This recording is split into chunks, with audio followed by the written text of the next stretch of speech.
Para mí es un enorme placer estar aquí. Tenía mucho interés en conocer el Colegio San José. Me habían hablado tanto de vosotros, de vuestra labor histórica, pedagógica, incluso social. Y luego tenemos aquí amigos y compañeros, ¿no? Que no es siempre sinónimo.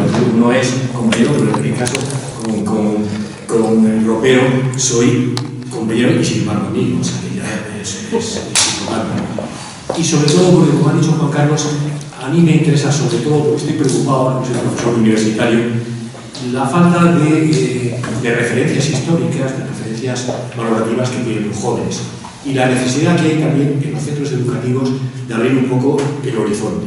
Y sobre todo el horizonte en una cuestión que he puesto en mi conferencia, que no va a ser una conferencia, tengo otro papel, pero no voy a leer, me va a ser de guía, que más bien voy a despuntear una serie de ideas para luego, si queréis, podemos luego discutirlas y hablarlas en el coloquio. Pero no sé, he titulado mi conferencia como la Unión Europea ante un nuevo reto estratégico.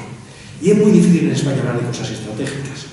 España es un país maravilloso, pero como me pasa a mí no es perfecta. Y uno de los problemas que ha tenido España es que desde Fernando VII ha estado aislada del mundo prácticamente hasta 1986. Eso nos ha traído unas consecuencias nefastas, aunque eso sí, nos ha evitado las dos grandes guerras mundiales y la guerra napoleónica como lo nuestro. Pero España ha vivido aislada de los grandes conflictos y de las grandes realidades geoestratégicas. Y en España muy poca gente, incluidos los partidos políticos, están muy centrados en el día a día, en la pequeña parroquia, y no tienen una visión de un mundo que, si antes fue muy desastroso para España estar fuera del mundo, en este momento ya es suicida, porque España está completamente incorporada a un conjunto de procesos universales en el comercio, por supuesto, en la producción, en la educación, en la política, y ya nuestro futuro no tendrá más que estar unido a los países de nuestro entorno para ganar estratégicamente lo que queramos para nuestro país. Entonces, tener visión estratégica de lo que está pasando en el mundo, de la importancia que tienen ciertos hechos del mundo, es vital. Educar a la gente, y desgraciadamente en España, con esto de la España de las autonomías, que tiene muchas virtudes, pero tiene también muchos defectos, la gente se sabe cómo se llama el río de su pueblo y no sabe dónde nace el Danubio y la importancia que tiene la geografía europea, por ejemplo, o conoce un montecillo que haya 30 kilómetros de su pueblo, pero no sabe dónde son los Alpes o dónde están realmente las grandes concentraciones urbanas de Europa. O sea, estamos reduciendo de alguna manera cuando tendríamos que hacer muy claro, ampliar el angular de nuestra visión para entender lo que nos pasa y para poder proponer el futuro. Quien no tiene una visión estratégica no sabe hacer más que el corto plazo, pero no tiene visión de largo plazo. Y la guerra de Ucrania es un tema muy importante porque va a haber un antes y un después de la guerra de Ucrania. Va a cambiar totalmente la geoestrategia de la Unión Europea. En la guerra voy a dividir un poco en varios elementos. La primera cuestión que planteaba la guerra es no solamente la supervivencia de un país como Ucrania. La guerra nos planteaba un reto de si la Unión Europea iba a sobrevivir a la guerra. O sea, realmente lo que se planteaba hace un año era si la Unión Europea sería capaz de responder unitariamente al gran desafío de lo que significaba la guerra, sobre todo si hacíamos frente a lo que era nuestra obligación, que era defender los principios de la Unión Europea. El principio de la paz, el principio de la soberanía nacional, el principio del respeto de las fronteras, el principio de la autodeterminación de los pueblos, el principio del no uso de la violencia para resolver el conflicto, todo eso que es el alma de la Unión Europea, la paz, la convivencia entre los países. Nos encontramos de pronto en un conflicto en el que todo eso estaba puesto en cuestión al mismo tiempo. Y claro, la gran pregunta que teníamos hace un año es ¿qué hacía la Unión Europea? ¿Se callaba? Se guardaba sus principios pensando que eso era un problema de los ucranianos y no era un problema de los europeos. Si así lo hubiéramos hecho, hubiéramos tenido un gran problema. Pero el otro problema era que si hacíamos frente a ese reto, en los despachos de Bruselas, el gran miedo que había era si la Unión Europea, los 27 países, iban a responder ante la agresión, dado que además la relación con Rusia, sobre todo la relación de dependencia con Rusia, era muy asimétrica. Había países donde dependía todo el suministro de energía, y la energía, aquí no puede parecer que lo del gas es una cosa secundaria, pero al fin y al cabo son las cocinas y poco más. Pero es que en Alemania o en Dinamarca o en Suecia es que se podían morir de frío este año, el invierno del 22 al 23, porque no solamente las familias, las industrias, los transportes, o sea, la dependencia que teníamos del gas y del petróleo de Rusia nos hacía temer de que la Unión Europea simplemente se rompiera o olvidara su esencia y terminara siendo, lo que luego veremos, como dice Pepe Borrell en una entrevista, es que lo que estaba en cuestión no era solamente la supervivencia de Ucrania, estaba en cuestión la supervivencia de la propia Unión Europea, si es que la Unión Europea quiere ser algo más que un mercado común y un mercado simplemente donde se intercambia mercancía, si realmente tenemos un proyecto de valores y estamos dispuestos a defenderlo, porque quien no está dispuesto a defender su libertad la perderá. Y quien está dispuesto a que el poderoso imponga su fuerza sobre el más débil, mañana continuaría, no terminaría en Ucrania, iría a Moldavia, iría a Bielorrusia, iría exactamente, como veremos ahora, el gran problema geoestratégico que tenemos es que Rusia está mutando y quiere volver, no ya a la Unión Soviética, quiere volver a Catalina la Grande y a Iván Terrible, a volver a reconstruir el imperio de lo que fue el imperio zarista. Ahora, un año después, podemos hacer ya un cierto balance. Y el cierto balance que yo quería tratar de hacer a ustedes, tres cuestiones quería plantear, tres sorpresas. La primera, que más me afecta y nos afecta, ha sido que sorpresivamente la Unión Europea no solamente nos ha deshecho, sino que la Unión Europea está más fuerte que hace un año, en todos los terrenos. Realmente ha sido algo que a la amenaza que teníamos de que ciertos países, estoy pensando en Hungría, en Polonia, etcétera, etcétera, se hubiera descolgado de Alemania se hubiera descolgado de una posición de defensa ultranza de los derechos de los ucranianos, que teníamos también, hace un año, había elecciones en Francia. Se estaba discutiendo si iba a ser Marine Le Pen o iba a ser Emmanuel Macron, el presidente de la República Francesa. Y es que Marine Le Pen era socia preferente de Putin. Pero es que en Italia estaban igual. Es que en Alemania tenían el partido de los no sé cómo se llama, en este momento los alemanes auténticos, o en Finlandia, donde son, y aquí en España. Es decir, que el riesgo no era solamente de que los países se extendieran dentro de la Unión Europea, sino que dentro de muchos países de la Unión Europea tuviéramos problemas muy serios porque se dividiera la ciudadanía y pudiera haber incluso el rompimiento de unidades políticas importantes, como en el caso de Francia, o el caso de Italia, o en el caso de España, que el hipernacionalismo pues nos hubiera llevado también hipernacionalismo de derechas y, como siempre digo, y de izquierdas, porque a verla hay en los dos sitios, de que nos haya llevado simplemente a desentendernos, a mirar hacia otro lado por comodidad, o porque ideológicamente, realmente, por antiamericanismo, porque no comprenden lo que la Unión Europea hubiera podido llevar a la cultura. Pues la primera sorpresa es que un año después todo eso se ha acabado. Incluso en Italia, la primera ministra, que soy Giorgia Meloni, pues es la primera que está apoyando en el Consejo todas y cada una de las recomendaciones. Todo lo que se ha hecho en el Consejo, todo lo que se ha hecho, con matices que luego explicaré, todo se ha hecho por unanimidad, porque en Europa, desgraciadamente, no tenemos una política exterior y de seguridad común que nos obliga a todos. Tiene que hacerlo en el Consejo y con el acuerdo unánime de los 27. Bastaría uno solo para poder frenar cualquiera de los 7 paquetes, que ha habido 7 paquetes de sanciones a Rusia. Todo se ha votado por unanimidad.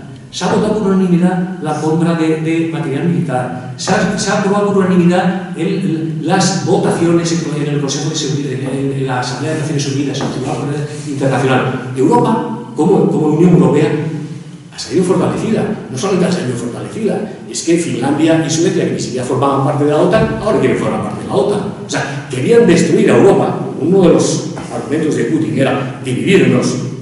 Si alguno ha tenido la curiosidad de ver Russia Today o cualquiera de las emisoras que emiten desde Moscú o desde los amigos de Moscú, una de las ideas era quebrar a la Unión Europea entre los países y dentro de los países. Y lo segundo, quebrar a la OTAN. Pues no han conseguido ninguna de las dos cosas. Un año después, la Unión Europea ha demostrado su fuerza con matices. Ha habido alguno que lo ha hecho con más entusiasmo y otro con menos entusiasmo, pero ninguno ha roto la baraja. Ha habido algunos que han tenido más reticencias o menos reticencias, o han sido más renuentes a poner más tanques y más militares, o han hecho más ayuda humanitaria. Pero la Unión Europea como tal ha actuado al unísono con 37, y cada uno es de su padre y de su madre, y algunos de malos padres y de malas madres, o sea, que no creamos que esto es un colegio de ursulinas del Consejo Europeo.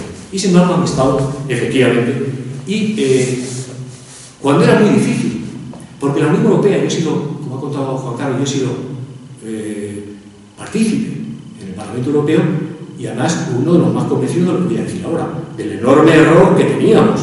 Del enorme error que teníamos los socialdemócratas, los liberales, los verdes, etcétera, etcétera, de creer, nos creímos, que en 1989, cuando cae el muro de Berlín, Rusia ya se ha convertido in eterno, para siempre, a una democracia liberal, a una economía de mercado, y que ha olvidado totalmente sus intereses, digamos, de hegemonía en lo que había sido la antigua Unión Soviética, como se veía ya 20 repúblicas, y lo que fue el antiguo imperio de los zares.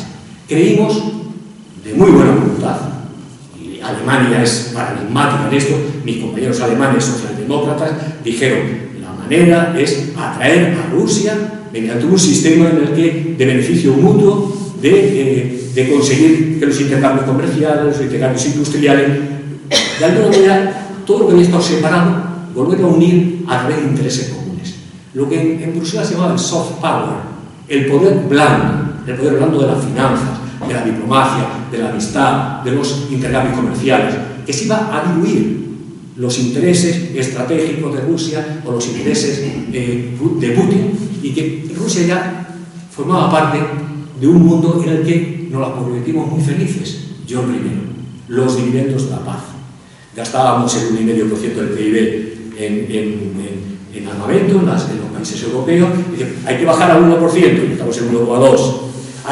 Todo eso nos parecía que vivíamos ya en el paraíso. Un poco ingenuamente, tenemos una enorme ingenuidad de que lo de la paz era pues, la paz perpetua de Kant.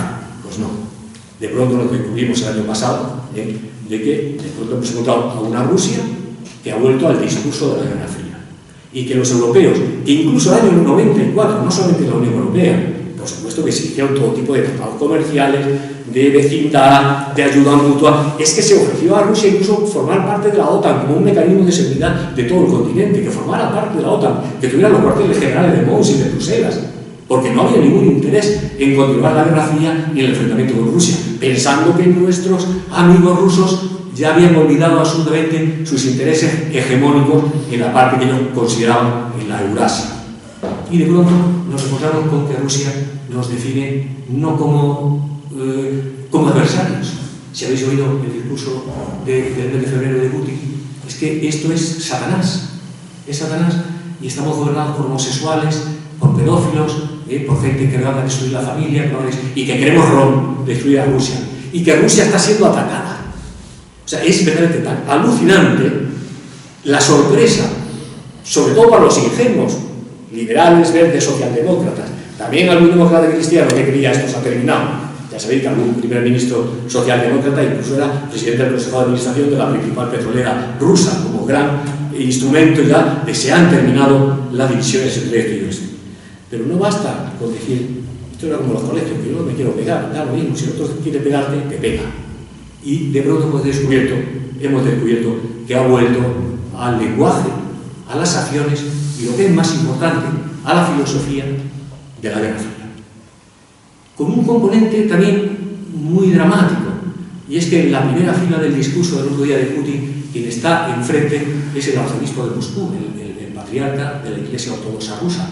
Con lo cual, a lo que más se parece esa historia es una historia que yo he definido a veces como el nacional-ortodoxismo. No sabemos muy bien lo que fue el nacional-catolicismo, que fue el maridaje del poder y la Iglesia Católica. Lo que hay en Rusia en este momento no es una vuelta al comunismo y a Lenin. Hay elementos que son iguales, incluso algunos elementos estalinistas en la política de Putin. Pero no, es la vuelta a los zares. Es la vuelta a lo que fue el imperio soviético, de Catalina la Grande, de Isabel el Terrible y del zar Nicolás II. O sea, digamos, están supurando por la herida no de las agresiones de Europa, como dicen los amigos de Putin en España. No se están defendiendo frente a las agresiones de la OTAN, porque la OTAN ha formado parte Hungría o Polonia de la OTAN. No, la OTAN no tiene ninguna misión ofensiva frente a Rusia. No, lo que están es absolutamente planteando una frontera cultural en la que Europa es un mundo donde los valores europeos, los valores occidentales, chocan con su misión eterna, que es una misión muy dicha también desde la Iglesia Ortodoxa rusa, de defender los valores tradicionales, los valores de la familia, los valores de la religión, los valores de la autoridad, en contra de la democracia liberal, en contra, en definitiva, de los grandes valores de la Unión Europea. Y por eso declaran la guerra a Europa. en forma de declaración de la guerra a Ucrania. ¿Qué es lo que hace Ucrania mal? Ucrania les dice que quiere formar parte de Europa, y eso para ellos es una agresión incalculable. ¿Por qué? Porque es que el Maidán, la revolución que hay en Maidán en Ucrania, es para ellos ácido sulfúrico, porque sus propios ciudadanos en Moscú, en Leningrado, están deseando, igual que los ucranianos, de vivir en un régimen de libertades, en un régimen donde no estén bajo la amenaza militar, la amenaza policial, etcétera, que es el día a día de la vida de los rusos. Y quieren libertad de prensa, y quieren que vuelvan otra vez lo que hubo en cierto momento en la época de Yeltsin, partidos políticos, y que no estén, como está en Soto, en las cárceles de Siberia. Ese es el auténtico problema. Y la gran sorpresa es que Europa ha sido consciente y ha sido consecuente con que la amenaza era una amenaza para los ucranianos que están sufriendo, los pobres, una agresión verdaderamente inhumana, donde están muriendo decenas de miles, donde las cifras son, como luego veremos, son espectaculares.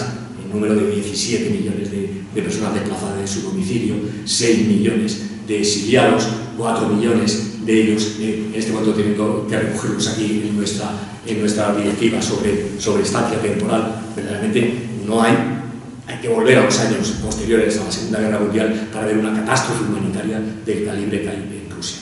Pues bueno, la primera sorpresa ha sido que Europa ha hecho frente, y lo ha hecho frente con coraje y con valor, y sigue haciéndolo. Ayer se volvió otra vez, la Agencia Europea de Seguridad, que todavía es una cosa muy embrionaria, pero acaba de duplicar su presupuesto y va a dedicar 3.000 millones de euros a dar lo que tiene en este momento de necesidad urgente Ucrania, porque Ucrania no es solamente de la necesidad de aviones y de tanques, lo que tiene es que está quedando sin municiones. Sobre todo el armamento que tenía, el armamento prácticamente de la era soviética, no tenían capacidad ninguna para arreglar los tanques que quedan averiados, o los aviones, o los helicópteros, y sobre todo la munición. Y ahí podrían perfectamente terminar la guerra por falta de capacidad. Pues allí la Unión Europea vuelve otra vez a poner en marcha el fondo que tiene para estas necesidades, 2.000 millones de euros, para comprar unos comunitariamente y otros país por país para suministrar a la Unión Soviética, a Ucrania. Y un año después, sobre la gran amenaza que teníamos, que era la gran amenaza de la falta de energía, hemos pasado el invierno. Es verdad que los primeros meses del año pasado fueron terribles. Subió el gas, subió el petróleo, pero un año después, hoy el petróleo está más barato que hace un año.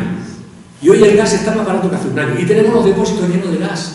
Y tenemos ya perfectamente articulada la posibilidad del próximo invierno, mediante gas licuado, etcétera, etcétera. Y se ha terminado, Europa ha conseguido la libertad de no estar sometida a la tutela y estar sometido al chantaje de Rusia. Es decir, que se ha hundido la gran arma que tenía Rusia, que era el chantaje energético frente a Europa. Y no solamente eso, sino que las dificultades que ha planteado, porque ha habido dificultades, el mes de septiembre del año pasado, el mes de octubre, nos muy mal, los precios subían, todavía seguimos pagando buena parte de la factura de los precios de la subida de la energía, pero el miedo que teníamos es que no íbamos a tener ni siquiera energía, porque funcionaban las fábricas o que funcionaban las calefacciones. Pero un año después, resulta que Europa ya no depende de Rusia y además se ha duplicado la capacidad autónoma europea, lo estamos viendo aquí en Extremadura, afortunadamente, de generar electricidad por medios fotovoltaico, eólico, de hidrógeno, fuente de energía en la que Europa, para mañana, para pasado mañana, dentro de 30 años, estratégicamente Europa sea mucho más autosuficiente. Es decir, un año después, la única discusión que luego podemos hablar, si queréis, es la gran duda de si las sanciones, que ha habido 7 paquetes de sanciones a Rusia, si eso ha tenido éxito o no ha tenido éxito. Yo, personalmente, podemos hablarlo, creo que sí ha tenido éxito, aunque los resultados todavía no se ven, porque eso tiene un efecto de maduración mucho más largo. La segunda sorpresa, un año después, la segunda sorpresa, que es una enseñanza inmensa, ha sido el coraje de los ucranianos para defender sus valores. Nosotros estamos discutiendo si merecía la pena o no merecía la pena enfrentarse al modo, vamos, al otro, que es como tradicionalmente se ha visto el gran poder del Imperio Ruso. Ellos lo sabían y lo están sufriendo, iban a ser destruidas sus ciudades, sus fábricas de energía, absolutamente todo, incluso que tenían el gran riesgo de que tiene una potencia nuclear, que puede usar el arma atómica.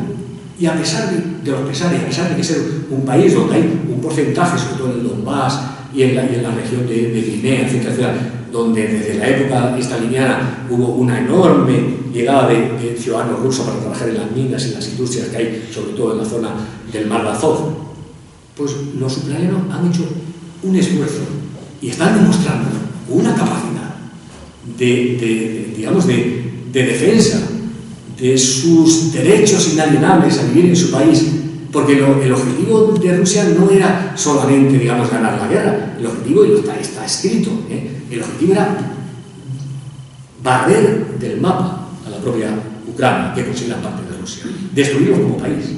Y esa sorpresa para todos nosotros ha sido inmensa, de que ahí están, y no solamente han resistido, y no solamente consiguieron que no tomaran Kiev, las fuerzas aerotransportadas, que no entraran más que al 25% del territorio, cuando los planes de Rusia eran 3 días y Argelia iba a haber un cubierto en Kiev. Es que han hecho una contraofensiva y han recuperado el 30% del territorio, y ya veremos a ver ahora qué es lo que ocurre, porque la misma agonía de municiones que tiene Kiev está empezando a creer el ejército ruso, con unos problemas terribles, que es también la gran sorpresa de que ese tigre enorme que creíamos que era Rusia, con su capacidad aérea, no tiene ni siquiera el control del espacio aéreo de Ucrania. O sea, ha sido una sorpresa inmensa ver que era realmente la manifestación si habéis seguido los noticiarios soviéticos, iban a arrollarlos. No, arrollado.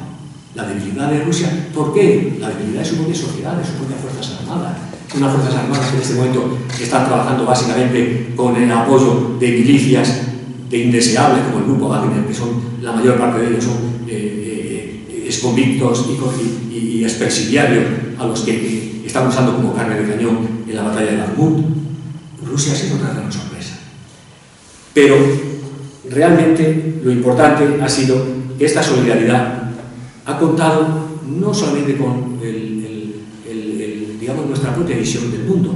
Es que Naciones Unidas nos ha acompañado en este terreno de una manera impresionante. Si queréis os puedo leer, ¿no? El mismo 28 de febrero, 4 días después de la invasión, ya el fiscal de la Corte Penal Internacional abrió una investigación por crímenes de guerra, porque bombardear zonas residenciales, mujeres y niños, escuelas, hospitales, son crímenes de guerra. El 2 de marzo, la Asamblea General de Naciones Unidas, con 141 votos a favor, 5 en contra y 35 abstenciones, condenó la agresión de Rusia sobre Ucrania. El 4 de marzo, el Consejo de Derechos Humanos, el 16 de marzo, el Tribunal Internacional, el 24 de marzo, la Asamblea General. Aquí lo dejo, no voy a aburriros, con todo el relato de cómo este esfuerzo que han hecho los ucranianos, que hemos hecho los europeos, ha sido convalidado por la opinión pública internacional en la Asamblea de Naciones Unidas. Es verdad que no en el Consejo de Seguridad. El Consejo de Seguridad, porque Rusia tiene veto, no se ha podido sacar ninguna resolución del Consejo de Seguridad porque lo ha vetado Rusia. Y es verdad que estas unanimidades contra la agresión no han sido tan unánime cuando se ha llegado el momento de las sanciones. Ha habido más resistencia. Y es verdad que sumando las abstenciones que tienen los chinos, indios y algunas zonas como Brasil, etcétera, del tercer mundo, nos encontramos con que hay un porcentaje muy alto de la población del mundo, no en términos de PIB, pero sí en términos de población, que está dividida, y luego lo hablaré en la última parte de mi intervención, que está dividida en qué parte de la ecuación van a situarse, si en la defensa de las democracias liberales o en la defensa de un modelo autoritario de poder y de un modelo iliberal totalmente.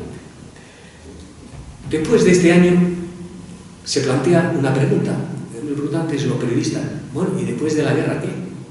Primero, antes de decir después de la guerra qué, tenemos que decir durante la guerra qué, porque estamos todavía en ello y todavía quedan pruebas muy duras y todavía podemos encontrarnos momentos muy difíciles y momentos donde todas las amenazas que teníamos de división interna o incluso de desfallecimiento de Ucrania se podrían producir, aunque hoy razonablemente estamos viendo que ni Rusia tiene la capacidad que imaginábamos, ni Ucrania está tan débil como imaginábamos. Es decir, que lo más probable es que esto, de las 3 alternativas posibles, que gane Rusia, que haya tablas, o que gane Ucrania, lo de que Rusia gane es imposible. O sea, Rusia ya no va a ocupar Ucrania en su totalidad. Ucrania es un país como Francia aproximadamente, no han sido capaces de ocupar ni la tercera parte de Ucrania. Es imposible imaginar que con ese ejército y con esa capacidad política y militar sean capaces de abordar el conjunto de Ucrania, y mucho menos Moldavia, que era la plaza siguiente que querían hacer, y Georgia, y volver a recuperar todo lo que tenían alrededor del Mar Negro. O sea que la primera opción es bastante difícil imaginar que Rusia va a ganar esta guerra, porque Occidente no lo va a permitir, los Estados Unidos tampoco lo van a permitir, Europa no está disponible, los ucranianos están disponibles hasta el sacrificio máximo para no caer otra vez bajo el dominio de Rusia. ¿Puede ocurrir que gane Ucrania? Difícil.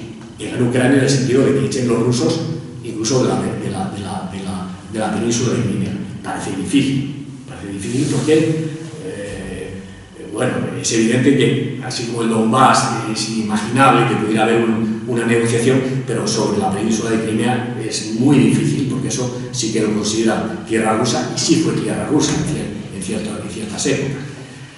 Lo más probable, y lo que podemos pensar en este momento, es que tenemos que prepararnos para un periodo todavía largo de la guerra. Como me preguntaba, yo creo que la guerra va a ser larga, vamos a encontrar, está siendo una guerra muy parecida a la de 1914, una guerra de trincheras, una guerra de posición. Rusia no tiene capacidad de ganar, pero los ucranianos tienen muchas dificultades también de arrojarlo de su territorio. Probablemente tenemos que convivir todavía durante un periodo en el que no habrá más remedio, y mira que nos duele a algunos que hemos estado en el terreno del pacifismo histórico, pero no habrá más remedio que dedicar muchos recursos y mucha capacidad a seguir incrementando la defensa de los ucranianos y nuestra propia defensa. O sea, recursos que no deben ser solamente en armas. Y en este momento es mucho más importante la guerra de la información, los satélites, la información, la diplomacia. Vamos a tener que seguir gastando muchos recursos humanos y materiales mientras dura el conflicto.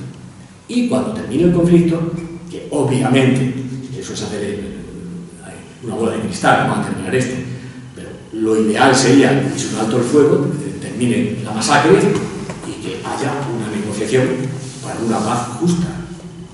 ¿Qué se entiende por una paz justa? Pues de una paz en la que inevitablemente tendremos que tener la suficiente fuerza,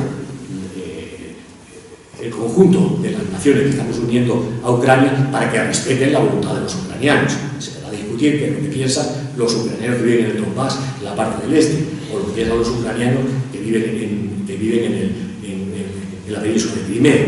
Pero lo que no cabe la menor duda es que Rusia tiene que quitarse de la cabeza el que Ucrania va a dejar de existir o que va a formar parte de Rusia. O sea, eso es absolutamente fuera de toda razón. Y en cualquier caso, como digo, inevitablemente, antes decía al principio de mi conferencia, ya nada va a ser igual que antes. Hemos perdido la legitimidad. Inevitablemente esto es un baño de realismo, de que el mundo, mal que nos pese, en las relaciones internacionales son unas relaciones de fuerza.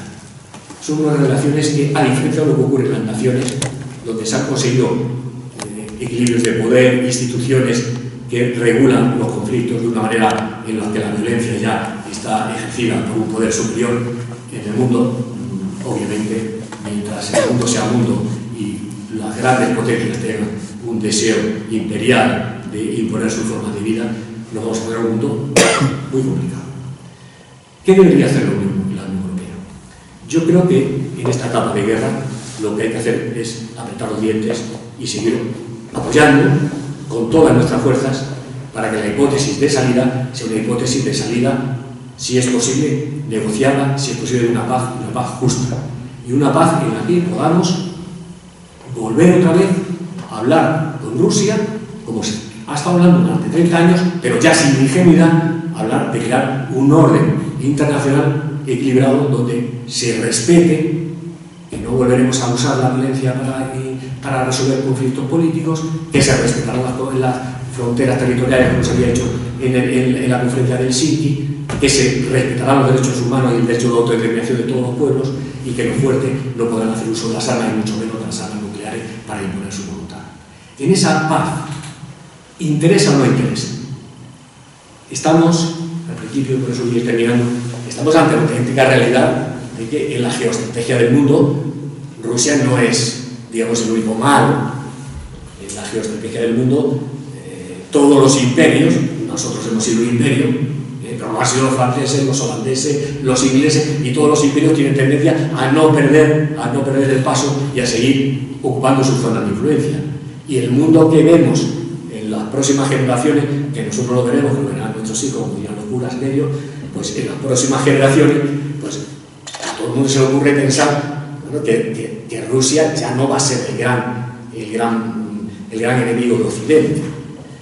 Rusia fue el gran enemigo de Occidente, la Unión Soviética, cuando el mundo estuvo dividido en dos ideologías, una era el comunismo y otra era el capitalismo, y nos enfrentamos durante 40 años para ver quién se hacía dueño del mundo, culturalmente, políticamente, incluso militarmente. Y se armaron hasta los dientes unos y otros, y hicieron lo posible porque esas dos ideologías estuvieron confrontándose. Y esas eran las dos ideologías que vivían el mundo.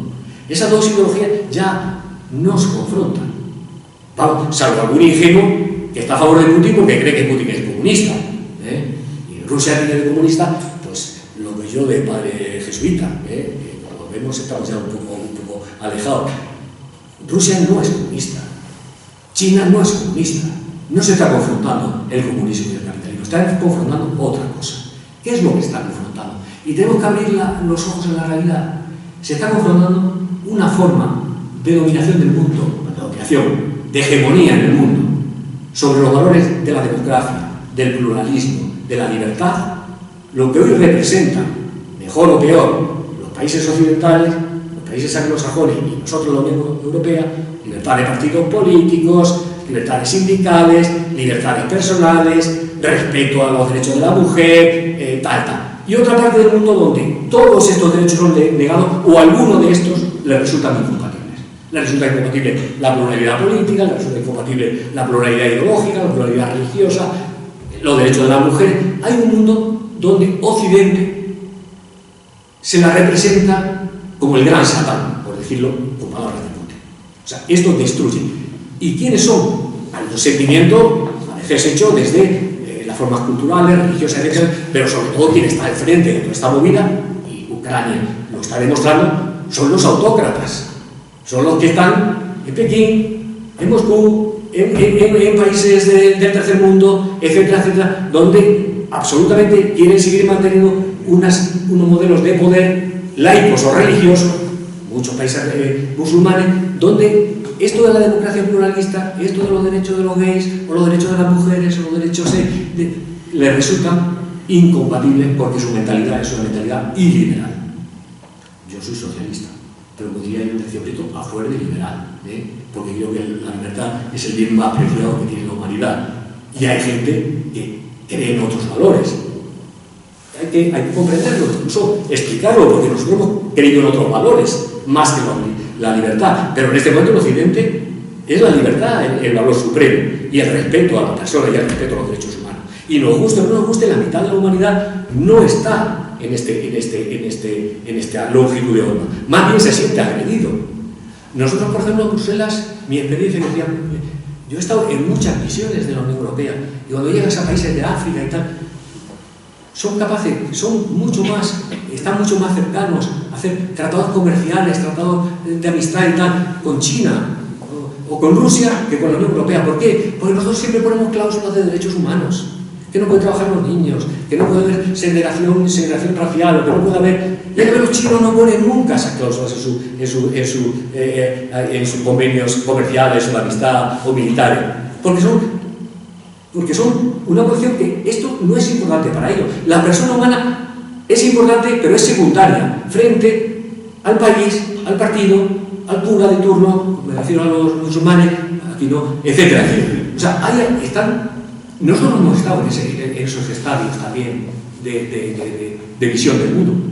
Y luego tenemos también, hay que decirlo para ser justo, nos lo hemos dejado también en el mundo muchos enemigos, porque Europa y Occidente ha tenido una presencia colonial muy tremenda en muchos de estos países africanos, asiáticos. Y hay como un deseo de revancha, lo estamos viendo en las naciones incluso, yo creo que muy injusta y muy histórica, pero cuando uno ve las reacciones, o sea, el presidente de México, el presidente contra la colonia española, ¿qué hay? Hay un intento de vendetta o incluso de justificación, justificando que los males de todos estos países la tienen. Con lo cual, lo que se ve, es una opinión, pero creo que bastante fundamentada, no va a ser una confrontación, digamos, entre el capitalismo y el comunismo, o entre la derecha y la izquierda, no. Hay una confrontación en este momento entre las democracias, las libertades, los derechos humanos y las autocracias, de varias maneras, autocracias laicas, políticas, religiosas, y ese va a ser el futuro. Y en ese futuro, pues podemos caer otra vez en la ingenuidad de creer, como creíamos, yo lo he creído mucho tiempo, pues que igual que sobran los policías o los guardias civiles, porque el mundo no necesita policía, porque somos buenos y benéficos todos los ciudadanos. Pues hay gente que cree que los países son buenos y benéficos, y que van a respetar las fronteras, y que van a respetar en un mundo donde además, en las próximas generaciones, lo que va a haber también es una pelea muy importante por los recursos naturales, que van a ser escasos, y donde el que tenga ciertos recursos naturales va a intentar sacar provechos de posiciones hegemónicas, y no podemos engañarnos. Eso ha sido así y lo seguirá siendo así.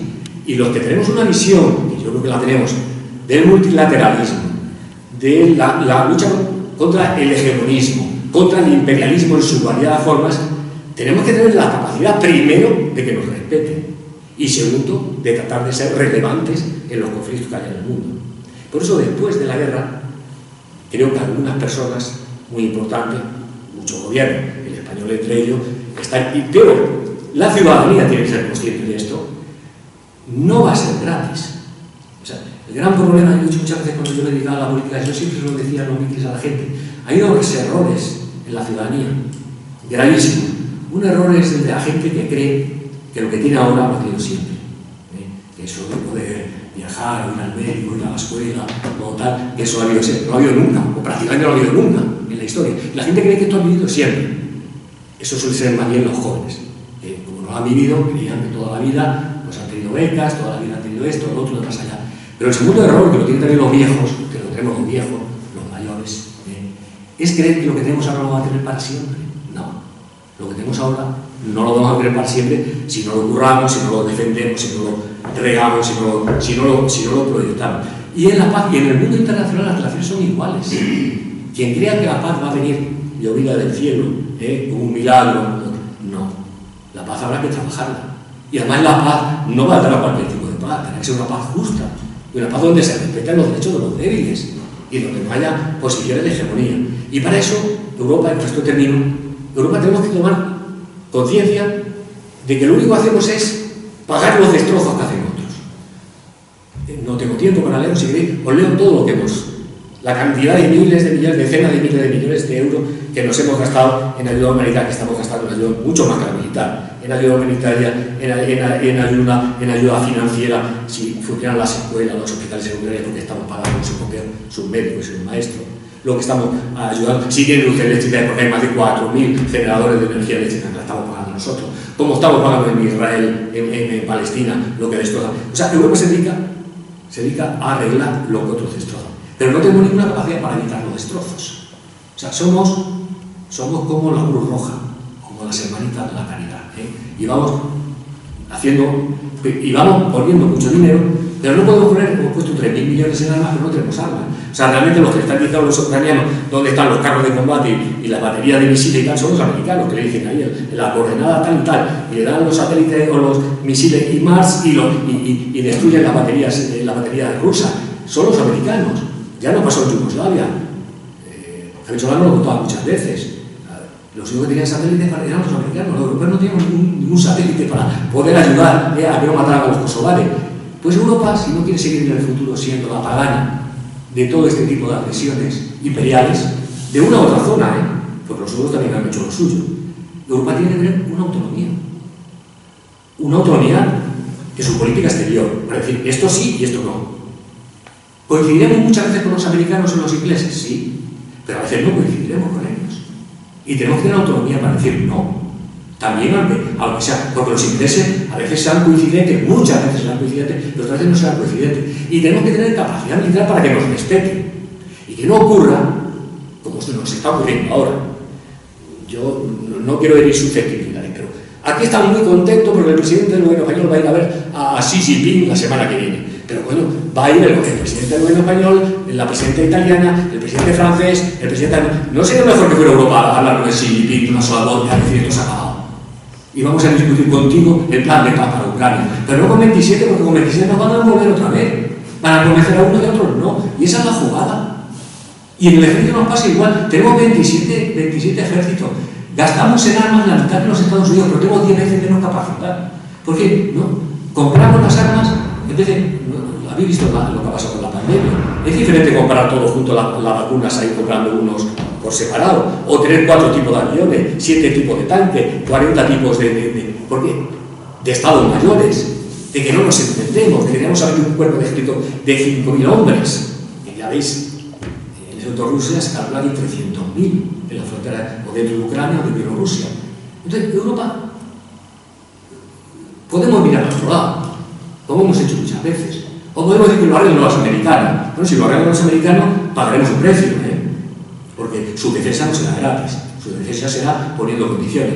O podemos aprovechar también la guerra de Ucrania para dar un paso adelante y no tirar el niño con el agua sucia. Nosotros no tenemos que tirar nuestro sentido multilateral, pacifista, etcétera, con el agua sucia de la ingenuidad, pero tenemos que tirar algo de agua sucia. Hemos creído que vivíamos en el paraíso.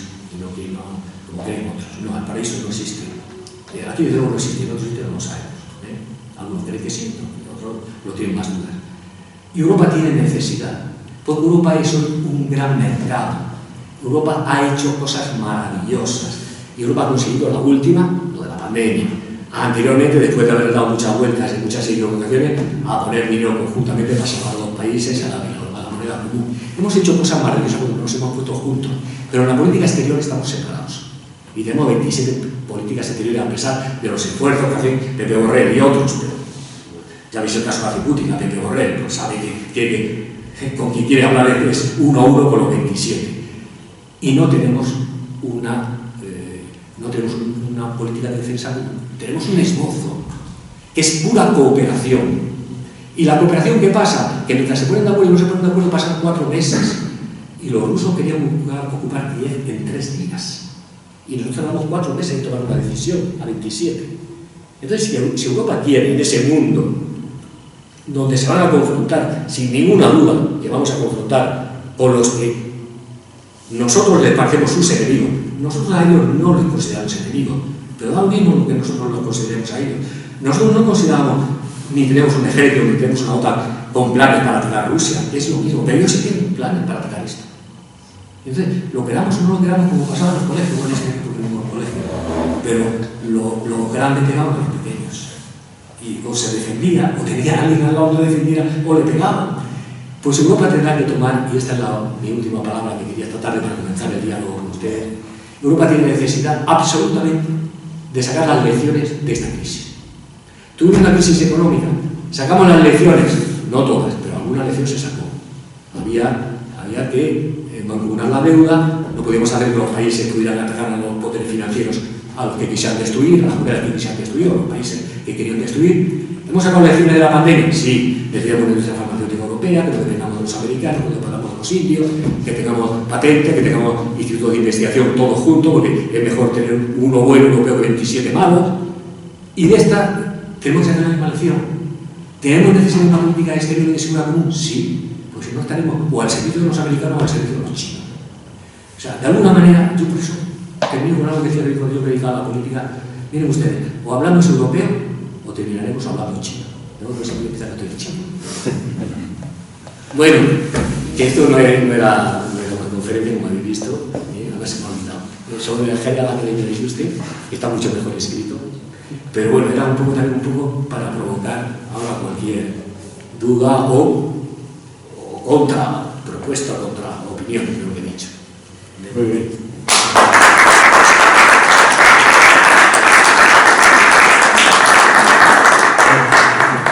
Gracias, Alejandro. Como un poquito podemos hacer las preguntas así un poco a mano alzada, ¿no? Que queráis ir interviniendo y como nos escuchamos bien no hace falta tampoco micrófono. Es que según vayáis Lo único que si os presentáis un poco para que sepa si sois amigos o... No, hombre, sí. Es que Somos Pepe, me contaban ahora a la hora de comer que Pepe Borrell le hicieron un homenaje el otro día en el Palacio Real y dijo: saludo a todos y también a los espías de Moscú que me estarán escuchando. No, yo no soy espía de Moscú. Yo soy trabajador aquí del colegio. Soy compañero de aquí del colegio. Una broma. Bueno, una casi ya en la última parte de la charla me ha contestado porque me estaba extrañando que no nombraba a Estados Unidos por ningún momento. Digo, aquí falta algo. Yo no sé si algo más sobre el papel de Estados Unidos en este primer año y lo que se espera, si tiene papel o no, creo que sí, pero bueno. O qué beneficio o qué perjuicio está sacando de todo esto. Su papel era la primera. Y la segunda, ya casi termino, ¿no sería lógico, entre comillas, que entre dos grandes bloques geoestratégicos hubiese países, fronteras, o sea, que no hubiera una frontera física de un país, sino que el país que le toque en la frontera entre la OTAN y Rusia, pues está tocado? Y no pueden estar ni con uno ni con otro. Y bueno, pues yo qué sé, quedamos con el derecho de hablar. Pero entre dos bloques fuertes, tener una fronterita de un país es complicado, creo que puede ser complicado. Si estamos a pelearnos, claro. Sí, bueno, o sea, yo lo que pasa es que tengo ya muchos años y ya me mando muchas bofetadas. Cuando tenía tu edad y mucho más, cuando era muy joven, hubiera desarrollado aquí algo muy parecido a lo que tú dices. Y es el mundo ideal. Ojalá fuera posible, pero hay algunas experiencias históricas. Yo he vivido 15 años en Bélgica. Bélgica es un país que se inventaron después de las guerras napoleónicas en 1835 para que fuese un país neutral. Y Bélgica, neutral, y un tampón entre Francia y Alemania y los ingleses. Se lo inventaron, Era ese el esquema de Bélgica, que es un país artificial. Bueno, pues la neutralidad de Bélgica duró 24 horas en la guerra de 1914. O sea, entraron, lo primero que hicieron fue destruir Lieja y destruir Lovaina, los alemanes. Y la Segunda Guerra Mundial pasó lo mismo. O sea, Francia hacía la línea Maginot, se defendía, y los alemanes entraban por Bélgica, que era neutral. Pero cuando alguien que tiene una capacidad, o tiene una voluntad, y una capacidad de agredir, quiere agredir, todo eso de la neutralidad en el terreno internacional es una FIFA. Yo he estado durante mucho tiempo en el Parlamento Europeo discutiendo con los colegas de Lituania, de Estonia, de Polonia, porque venían con discurso y yo siempre creía que eso eran los nacionalistas húngaros, los nacionalistas estonios, los nacionalistas, en fin, de todos los países bálticos, que estaban siempre diciendo: no os fiéis de los rusos, que los rusos querrán recuperar el territorio perdido, la influencia perdida. Y nosotros creíamos, sobre todo Alemania, Alemania era la gran enemiga de estas visiones, digamos, de confrontación, y era un poco la idea de decir: oye, calladito, y Ucrania neutral. Esa es la política que hemos estado defendiendo durante mucho tiempo. Neutral en el sentido. Ahora, no creáis que la guerra ha sido porque entre en la OTAN. Ucrania no es candidato a la OTAN. La guerra se ha definido en Ucrania porque quiso ser miembro de la Unión Europea, no de la OTAN. Lo que ocurre en el Maidán es la bandera de la Unión Europea. Lo que no quiere Rusia es que Ucrania sea europea, no que sea de la OTAN. Lo de la OTAN, posiblemente, si se fuera el plan de paz, mañana lo haríamos. Lo haríamos nosotros. Otra cosa es que creo que hay que respetar la voluntad de los ucranianos. Aunque bueno, hay maneras también de decir: oye, niño, no se orina en la piscina, sobre todo desde el trampolín. En otro sitio lo hacemos todo desde el trampolín. Pero no fue la OTAN. No ha sido. Eso es lo que dicen los amigos de Putin. No, fue la candidatura, fue el otro gobierno que, cuando firmó el Tratado de Amistad y de Cooperación con la Unión Europea, se montó la marimorena porque llegó de Rusia la historia y dijo el presidente: rompió el acuerdo con la Unión Europea. La gente salió a la calle. Maidán. Eso fue Maidán. Los ucranianos echando al presidente porque había roto el acuerdo de cooperación con Europa, porque desde Moscú le habían dicho que rompía. Venga la Unión Europea como un enemigo. No es un tema de confrontación de bloques militares, en mi teoría. Ahora, si queréis, hablamos de los americanos y de los militares. Es una confrontación de ideas. Es una confrontación profunda de ideas. O sea, es que, de verdad, leeros el discurso obligatorio que hace Putin en febrero de este año con los obispos estos o los patriarcas de Moscú, es que están defendiendo, es Dios, es que es otra guerra religiosa contra los laicos, contra los ateos, contra los pluralistas, contra los europeos, o sea, el demonio. Es así, desgraciadamente. El día antes de la invasión de Kiev, bueno, el día antes, la semana antes, podéis leerlo. Eso yo tengo aquí una cita de Josef Fischer, que fue el ministro de Asuntos Exteriores alemán. El día antes todavía creíamos mucho que eran las agencias de inteligencia americanas que decían que iban a invadir los rusos Kiev, que iban a invadir Ucrania. No lo creíamos. Estábamos tan convencidos de que era imposible que los rusos invadieran Ucrania, que eso era un rollo de los americanos y de la CIA. Y era el día antes. Que ya había 100.000 soldados que lo estaban viendo desde los satélites. Y nos creíamos, con nuestra buena voluntad, que estaban haciendo maniobras militares. Entonces cooperaban. Por eso te digo que ojalá sea así. Ojalá se pudiera llegar a un acuerdo con Ucrania y decir, bueno, ustedes no entren en la OTAN. Es que a Finlandia no han entrado 3 veces. Claro que nosotros nos parece muy fácil eso. Es que los rusos somos malos vecinos. Es que qué casualidad que todos los vecinos tienen más miedo que vergüenza. Con otro problema, Yo he estado en países bálticos y he visto de primera mano la historia. ¿Y qué es lo que nos ha ocurrido durante todos estos años? Incluso, aunque ahora Hungría va a otra deriva, es que todos esos países han mirado a Estados Unidos porque veían que la defensa la tenían los americanos. ¿Quiénes la defendían? Que los europeos estábamos dándonos el pico con los rusos. Esa es la explicación de por qué eran tan proamericanos los checos, los húngaros, los países bálticos, y por qué están como locos. Y a ver qué hacemos ahora con los gobiernos rusos, que nos están matando vivos y nos van a matar más, con todas las antiguas repúblicas soviéticas. Porque es que es así. Bueno, pero no me quiero enrollar más. Los americanos, pues claro que los americanos también. Y que claro, los americanos tienen una visión imperial del mundo, claro que la tienen. Imperial en el sentido de hegemónica, de que son un imperio. Y todos los imperios tienen tendencia a no retirarse así fácilmente. Ahora, la diferencia, yo siempre lo he dicho a algunos amigos míos, polemitas y tal, hombre, yo creo que si un día que un gobierno, este mismo o otro, todavía hay, más izquierdoso, imagínate que dice los americanos fuera, porque la mayoría de los españoles quieren que se vayan. Y eso legitima a los americanos para decir, esta es mi zona de influencia y mando los marines a Madrid y Coruña y no sé qué. Es que esa es la diferencia, es que los rusos lo hacen.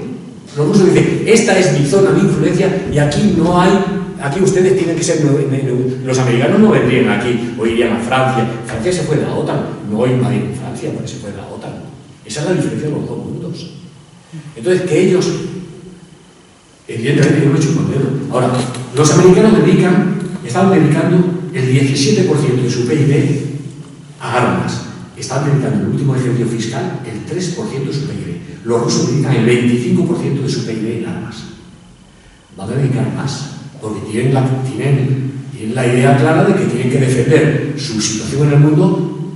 Yo creo que no es agresiva, con una excepción de América Latina. Ellos no tienen ninguna visión agresiva en el resto de la... Entonces, les ha demostrado ya que cuando lo han hecho, les ha salido tiro por la plata, en Vietnam y en Afganistán. Pero los americanos, su visión, digamos, imperial, no es una visión militarista y no es una visión teocrática. Y todo es muy malo, pero hay algunas cosas que son más malas que otras. O sea, yo, con esto termino, perdonadme, sobre todo lo que soy de la derecha, en fin, yo no estar muy izquierdista, pero es que hubo un presidente del gobierno español llamado Felipe González que dijo que yo prefiero morir en Nueva York que vivir en el metro de Moscú. Es que algunos, sobre todo que hemos conocido aquello, es que es muy duro. O sea, es que entre los dos mundos no es que sea el paraíso y el infierno, pero hay unas diferencias. Y las diferencias no son solamente para nosotros, Las diferencias es, bueno, el mundo, y estoy diciendo la geoestrategia, yo creo que tenemos una serie de problemas muy graves en el mundo que están mejor defendidos por los valores de Occidente que por los que vienen de ahí. los temas climáticos, los temas de igualdad de la mujer, los temas de tal. Bien, todo es respetable. Los hombres son todos respetables, pero algunas ideas son más respetables que otras. Y a mí no me gustaría que el mundo se gobernara por la Sharia o que se gobernara por el patriarca de Moscú, de verdad que no. O sea, yo no quiero, no lo soy, y tampoco que sean, yo no quiero que a los gays los metan en la cárcel, o que a las mujeres no sé qué, o que, en fin, lo que estamos viendo. Entonces, en ese sentido, el mundo americano pues tiene una industria militar importante que se está beneficiando de la guerra de Ucrania, posiblemente, es verdad. Pero no dicta. Y lo malo no va a ser que lo dicte. Lo malo es que venga el Trump, el escribo de Trump y se retire. O sea, imaginar simplemente ese escenario del mundo. ¿Qué pasaría si los americanos viene Trump y dice no, como hicieron en el 18, a volver a nuestra casa y dejar que se defiendan los europeos, como decía Putin, como decía Trump, que se defiendan ellos, que se salieran? Y los americanos eran muy malos, pero nos salvaron el año 45 de que Europa fuese nazi. Y probablemente nos han salvado de que en la época de Stalin los tanques de Stalin no llegaran a París, porque si no hubieran llegado a París. Y posiblemente a París también. De modo que uno tiene que elegir, si me pedís la expresión, son nuestros hijos de puta. ¿Entiendes? Yo no le tengo mucha simpatía, pero le tengo más simpatía que a vosotros. Alejandro, mira, en tu intervención has dicho una cosa sobre la mancomunidad de la deuda, ¿no? Recientemente un analista jefe de un banco importante alemán decía que hoy en día une más una hipoteca que el vínculo del matrimonio, por ejemplo, ¿no? Sí, el matrimonio está acosado. Sí, y decía que si esto no nos hubiera cogido a los europeos con esa deuda mancomunada de casi 800.000 millones de euros, que seguramente muchos de nosotros hubiésemos echado a correr de esta situación. Quería saber tu opinión. Sin ninguna duda. Porque esto es también muy triste de no reconocer, pero donde no hay arena todo es ruina. Eso viene así desde el Quijote, nos lo enseñó Cervantes. Si Europa ha podido hacer frente a las consecuencias, incluso esto mismo que he estado comentando, los 3.000 millones de euros que vamos a gastar en municiones, que acaba de decir Pepe Borrell, la mitad son mancomunados, vienen del presupuesto de la Unión Europea, y los otros 1.000 se los van a dar en forma de préstamo a los estados, o sea, que de alguna manera no vamos a desequilibrar. Entonces es más fácil ser solidario si quien pone el dinero es todo, que uno tiene que meterse la mano en el bolsillo, sobre todo países como los que estamos en el sur de Europa, con una deuda ya tan terrible, como hubiéramos podido hacer frente si no hubiéramos tenido lo que ha significado el presupuesto plurianual de los 7 años y todo el programa que hay que están manejando, que es 1,4 billones de euros. De ahí ha salido mucho colchón que ha permitido que no se toquen servicios especiales. Todo eso es deuda que tendrá que pagar las siguientes generaciones, no nos engañemos, ¿no? Eso decía a Ropero, ¿no? Lo de la deuda lo estamos usando sin saber que eso alguien lo va a pagar, pero lo pagaremos o no. Bueno, la deuda no, pero el servicio de la deuda sí. La deuda perpetua también sí, pero el servicio es muy que pagar. Y España nos cuesta el servicio de la deuda 41.000 millones de euros al año que viene, que es más que la educación. Por eso los tipos de deuda. O sea, entonces, si tú gastas en pagar los intereses de la deuda, porque los intereses de la deuda tienes que pagar, porque si no, ya no te prestan más. O de la deuda, más la inflación va ayudando y tal y cual. Pero el servicio de la deuda hay que irlo pagando. Y son unas cantidades, en las cantidades de cientos de miles de millones de euros, como estamos hablando, país por país, y ya de cifras astronómicas de europeos. Pero eso nos ha permitido no verlo en la factura del día a día y en los servicios del día a día.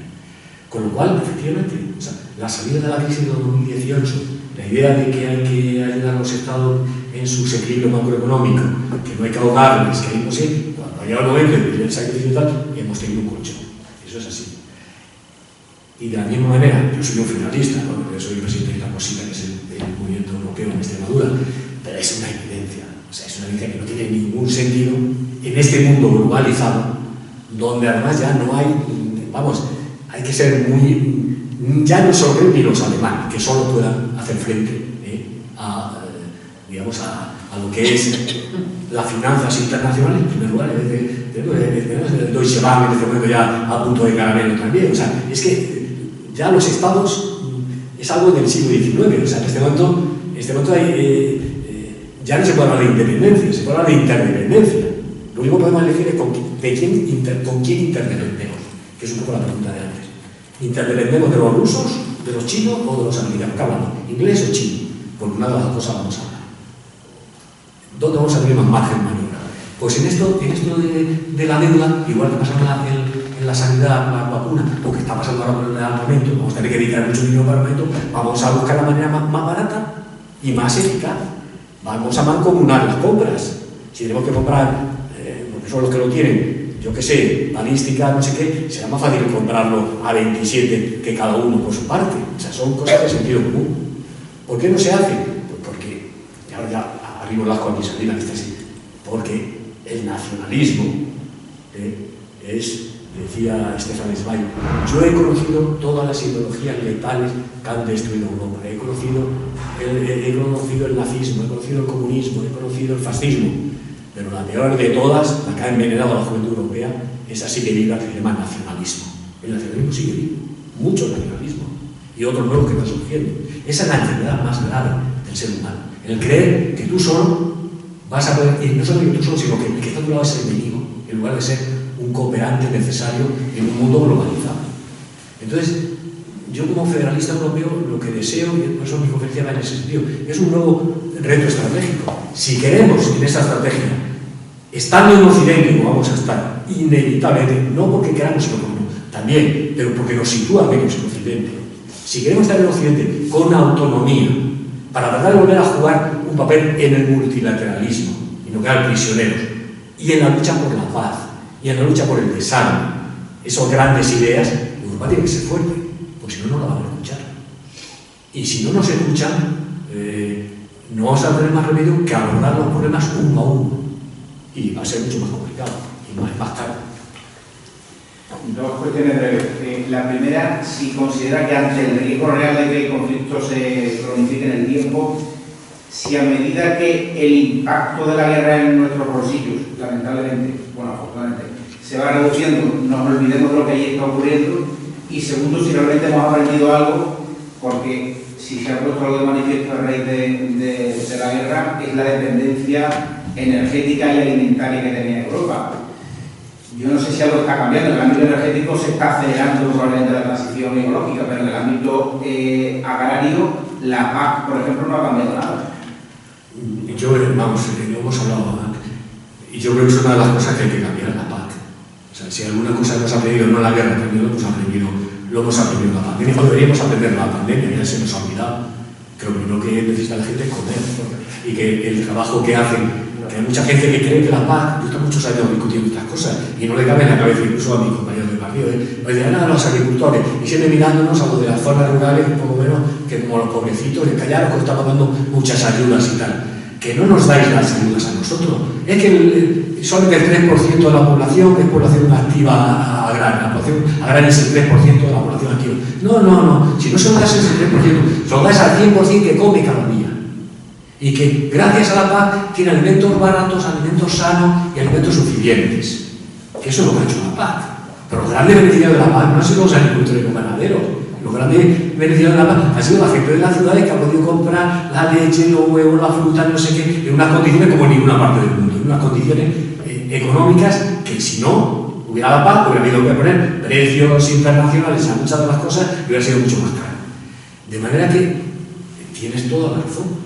O sea, de la guerra de Ucrania se puede sacar muchas lecciones. El tema militar, creo, poco a poco, bueno, es muy difícil. O sea, lo militar siempre lo han visto los franceses. Y yo soy muy francófono, ¿sabes? A mí me gusta. Bueno, en todas las cuestiones tengo que ser última casa una francesa. Entonces, si me llevo mal, no me deja entrar a casa. Pero los queridos franceses en el 54 destruyeron la Unión Europea de la Defensa. ¿Por qué? Y siguen luego dan muchos discursos. Hay mucha gente que da muchos sermones, da muchos discursos, pero la vida real es diferente. ¿Por qué? Porque no quieren que un general alemán mande un regimiento francés. Es difícil, ¿eh? Es que los alemanes han hecho muchas barbaridades en Francia durante mucho tiempo y ellos han pensado, con la lógica de Gaulle y tal, que podían solos, pero lo que pasa es que está demostrando ahora que no vale, vamos. Los ucranianos se están quedando sin municiones. Francia se hubiera quedado sin municiones hace 6 meses. O sea, no tienen nada, es que no tienen nada para enfrentar un conflicto internacional de este calibre. Eso lo hemos aprendido, pero no hemos aprendido lo de la agricultura. Yo creo que sigue estando esa asignatura pendiente de poner en valor la otra. Entonces los franceses, en cambio, ahora me voy a desdecir de lo que he dicho. Macron sí está hablando de un discurso, si habéis leído sus últimos discursos, hablando de la autonomía estratégica de Europa en los temas de todas las cosas informáticas y la cosa agrícola. O sea, que Europa actúe como una región siendo autosuficiente para no depender, porque ahora hemos roto la dependencia del gas y del petróleo, pero no hemos roto la dependencia de los microchips, de esos, que no tenemos ninguno, que no fabricados en Europa. Porque en Europa, la gran fábrica de Europa, ahora tampoco en Europa, que era el Reino Unido, pero no te puedes pasear por toda Europa, y ya no hay humo en ninguna fábrica, un poquito en Alemania. Pero el resto, aquí se ha destruido toda la industria. O sea, no solamente la agricultura, tenemos una dependencia estratégica enorme de semiconductores, de cuestiones estratégicas importantes para la industria de lo que viene de China. Y China no puede cerrar el grifo en cualquier momento con un conflicto con Estados Unidos y tuviéramos la misma dificultad. O sea que tenemos mucha tarea por delante. ¿Cuál es la tarea? Es que Europa está medio construida. Y la otra tarea es que la gente no sabe lo importante que es Europa. Y todos los primeros ministros, y aquí no es ninguna excepción tampoco, cuando van a Europa, todo lo bueno lo han conseguido ellos y todo lo malo es de Europa. Cuando en realidad es prácticamente lo contrario. Todo lo bueno, que aquí también no atan los perros con longaniza, pues suele ser de allí, las ideas, la estrategia, y no sé qué, y en cambio se estropea con el otro nacionalismo, porque sigue habiendo mucho nacionalismo en Madrid, en Roma, en Berlín, en París, sigue habiendo mucho nacionalismo de creer que vamos a salir solos de esta crisis. Y no salimos solos de la crisis económica, no salimos solos de la crisis sanitaria y no vamos a salir solos de la crisis con los rusos y mañana con la crisis con los chinos. Es un poco... Pero, joder, dadme una pregunta que yo salgáis de aquí contento, si no triste. Ahí me te iba a preguntar, yo también te iba a hacer la pregunta, Jaime. Sí, yo varios comentarios, Alan. Lo primero, el agradecerte tu charla y lamentar que seamos poco los que disfrutemos de ella. Tenemos poco poder de convocatoria en el colegio en estos momentos de final de trimestre. Luego, una curiosidad, en una semana, lo comentaba Ramón antes, ha habido 2 personas muy distintas en el mismo sitio hablando de lo mismo. La semana pasada tuvimos al secretario mundial de Educación de la Compañía de Jesús hablándonos de la necesidad de trabajar juntos en este mundo global, ¿no? Y en ese mismo sitio nos hablaba de la necesidad de ir juntos y no por separado, ¿no? De ser consciente de que si vamos solo vamos más rápido, decía él, pero si vamos con otro vamos más lejos, ¿no? Bueno, entonces creo que poner ese acento hoy desde otra visión de la realidad más materialista. bueno, pero también la que tenemos encima creo que es relevante. Y luego 2 o 3 consideraciones para escucharte. Una, hablabas antes desde la geoestrategia de cómo detrás de ellas están más bien una cosmovisión distinta del mundo, pero hasta cierto punto en todo este tiempo de guerra, de alguna manera a los que no entendemos se nos hacía llegar el trasfondo que pudieran tener los intereses económicos también, ¿no? Y cómo Rusia ha podido salir perdiendo, o no, en este juego de llevar su cosmovisión del mundo más allá de donde estaban limitados y poder estar perdiendo económicamente por las sanciones o por lo que sea. Entonces, ¿cuál es tu opinión en ese sentido sobre las fuerzas de uno u otro elemento en toda la geoestrategia mundial, ¿no? Has hablado de los chinos, de Estados Unidos cuando le comentabas a Pepe, bueno, un poco por aclarar eso. Y luego, también se ha escuchado mucho en esta guerra, incluso se ha denominado la guerra de Putin, ¿no? ¿Hasta qué punto lo que nos has trasladado tú piensas que tiene mucho o cuánto que ver con el personalismo de la figura y como desencadenante en este momento de la historia de Rusia, o si en cualquier caso tú crees que hubiera aparecido ese deseo de volver a la Rusia de los zares por una u otra vía, porque a lo mejor estamos confundiendo en Occidente y estamos pensando que el problema es Putin, que claramente es parte del problema importante, creo yo, pero cuánto hay en la propia historia, en cómo hemos resuelto los temas en la Europa y en el mundo en el siglo XX, para que esto no solo tenga que ver con Putin, sino que hay otro caldo de cultivo no solo personalista, ¿no?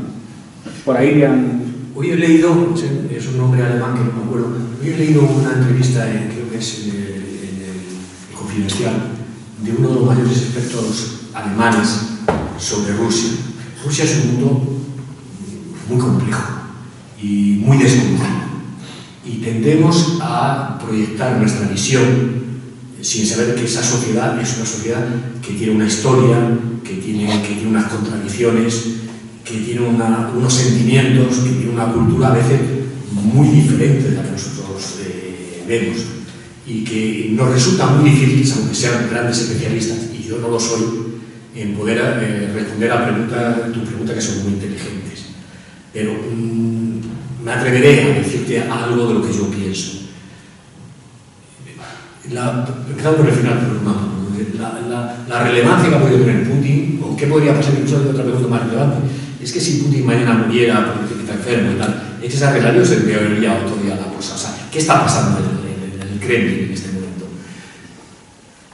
Los que venimos de una tradición marxista, tenemos una visión de la historia concebida en función de los conflictos de intereses, de los conflictos de clase, y hemos infravalorado siempre la importancia de las personas, de los líderes, y entonces era un mecanismo de que de aquí se va a pasar aquí, porque las contradicciones siempre esto va a pasar, entonces da lo mismo.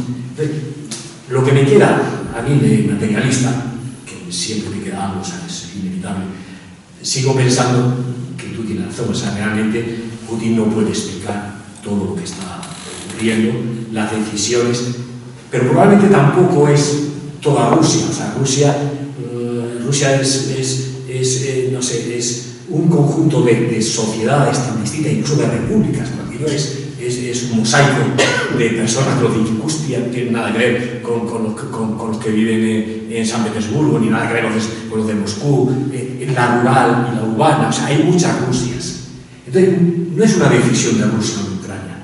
Probablemente no es tampoco una decisión de Putin solo, pero sí tiene mucho que ver con la decisión del núcleo que en el Kremlin, que es básicamente el núcleo de la vieja policía política, del GPU, de la CPRS, no sé qué, y del ejército, de los altos mandos, es decir, la cúpula dirigente, que está...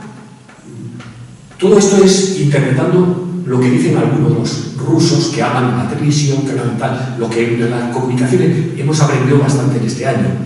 ¿Y de qué es lo que están hablando? Están hablando de la construcción de una Eurasia frente a lo que puede ser la Europa occidental, de una potencia euroasiática que recupere ese viejo concepto del, por eso he hablado yo, voy a tratar de aquí, del viejo imperio de los zares. Mucho más que una cosa comunista y leninista. Aunque les ha gustado mucho lo del KGB y les ha gustado mucho lo del Comité Central y el Comité Ejecutivo, a esa gente. Pero la teoría, que la están teorizando, la están dando en las escuelas, pero están analizando ahora mucho cuáles son los textos escolares que están infundiendo a la población rusa. Y en esa población rusa, Ucrania ya no existe. Ucrania es el Rus de Kiev, que es el origen de Rusia, por ejemplo. Ese tipo de historia, la recreación de la historia, educando ¿en qué ideología también? Hay un grupo dirigente, no solamente Putin es la imagen de ese grupo dirigente, que sí tienen esa visión imperialista. Probablemente él, por su origen policial y del KGB, y tal como concepto que se formalizaba el poder en Rusia, en el Politburó, etcétera, etcétera, es muy importante, fue muy importante Stalin. Eso, si no hubiera habido Stalin, yo creo que la Guerra fue muy importante Franco. O sea, tuvo la suficiente habilidad como para hacer de un no sé qué, unificado y tal, o otro no lo hubiera hecho. Como fue muy importante que no hubiera en la República, a lo mejor un líder que hubiera sido capaz de hacer, etcétera. Las personas sí juegan. Eso es la primera parte, ¿no?, de tu pregunta. Yo creo que es un mix. Yo creo que Putin, por sus características y sus amigos, son muy malos. Pero que en Rusia hay un sustrato de frustración enorme, de que ya no son lo que han sido en la historia. Un sustrato también de, por eso yo no lo he dicho, pero tenía que haber dicho, lo que no podemos hacer de esta guerra es que Rusia salga de esta guerra como se dio a Alemania en la Primera Guerra Mundial, humillada, porque tomará la revancha. O sea, Rusia es muy grande, enorme, no tiene mucha población, tiene 180 millones de habitantes, que realmente no es mucha, pero su capacidad en materias primas, yo he dicho que es un tigre de papel, pero es un tigre.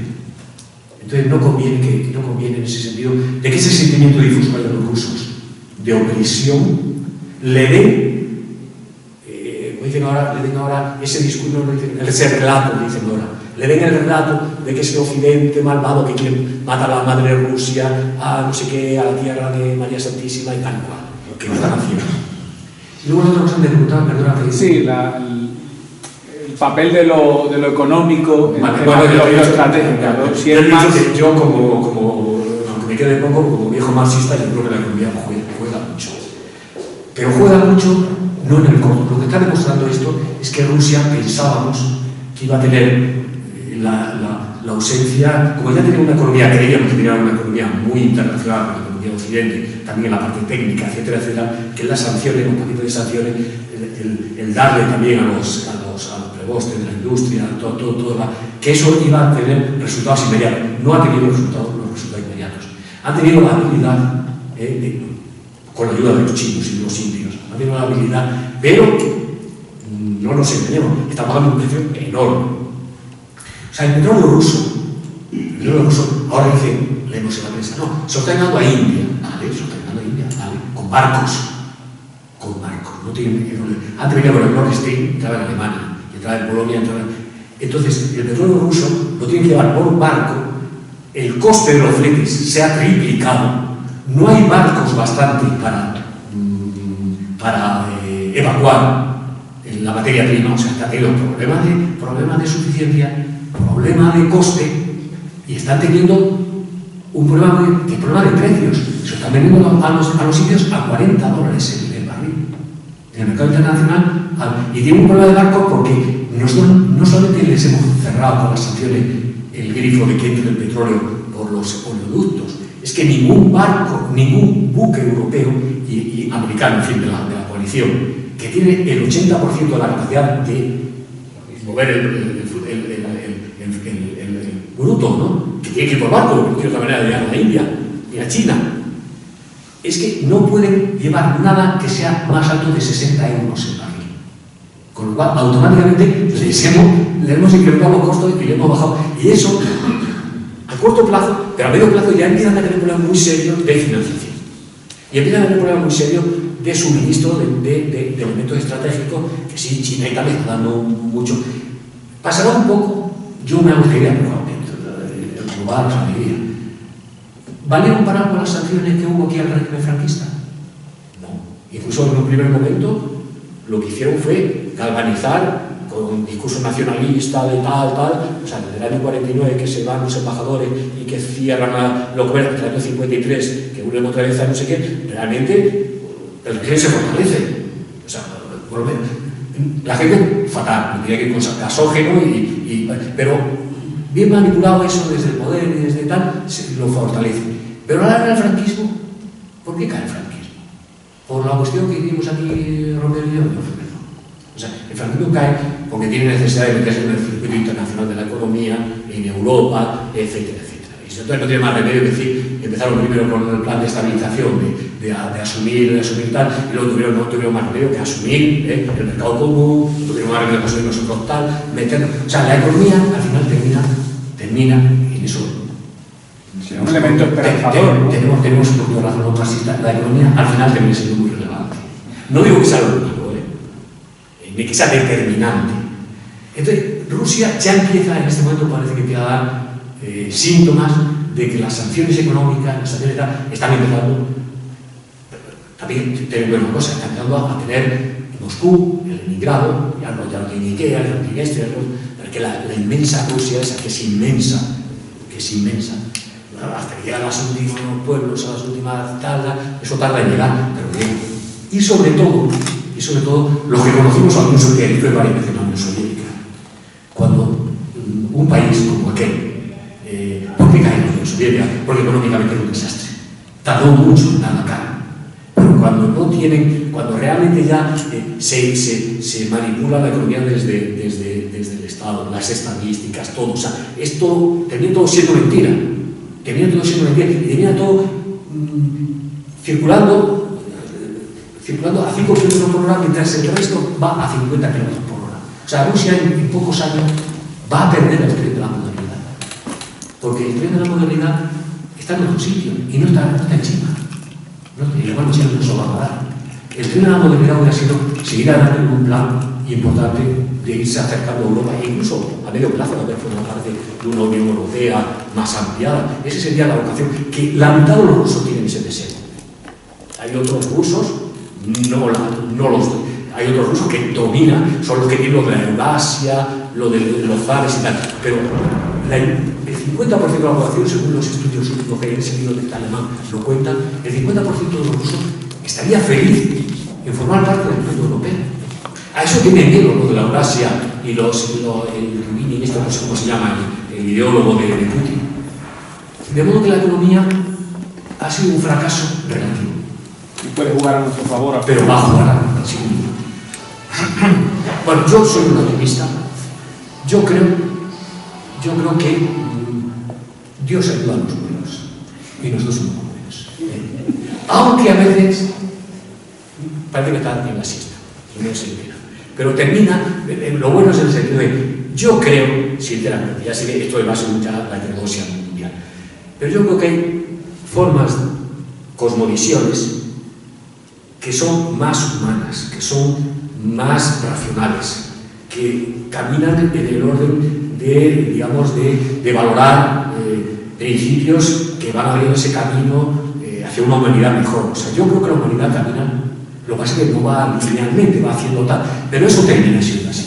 O sea, yo no creo, por ejemplo, que podamos volver a la Edad Media. O sea, yo no creo, por ejemplo, que la idea de los ayatolás o de Afganistán saldrán con mucho dolor, pero es imposible tener a las mujeres en casa con la burka y no yendo a las escuelas. O sea, eso tiene que terminar un día. Y es imposible, absolutamente imposible, que las tonterías que dicen de los gays y las lesbianas y que somos aquí no sé qué, y Occidente que quiere destruir, eso no es verdad. Y como no es verdad, no puede prevalecer. Que ahora, los tiempos del Señor, si está echado a siesta, pues imagínate, hasta que se despierte. Pero eso no nos evita, por lo menos yo lo veo así, que veo, por ejemplo, para mi país, pues Europa es un camino irreversible, necesario, con contradicciones. Que lo de la Unión Europea es irreversible, no quiere, ni Macron, ni este, ni lo otro, todos quieren apuntarse al carro, pero es irreversible. O sea, Europa si no, ya no cuenta en el mundo, no contaremos nada en el mundo. A mí me parece que los derechos humanos, el derecho de las naciones a tener libertad, a tener tal, eso es irreversible. O sea, no vamos a volver a la vida, no vamos a volver. Ahora, los que se van a quedar en el edificio que hoy están bombardeando en Kiev, los niños, que no sé qué, pues claro, eso no lo van a hacer. Pero bueno.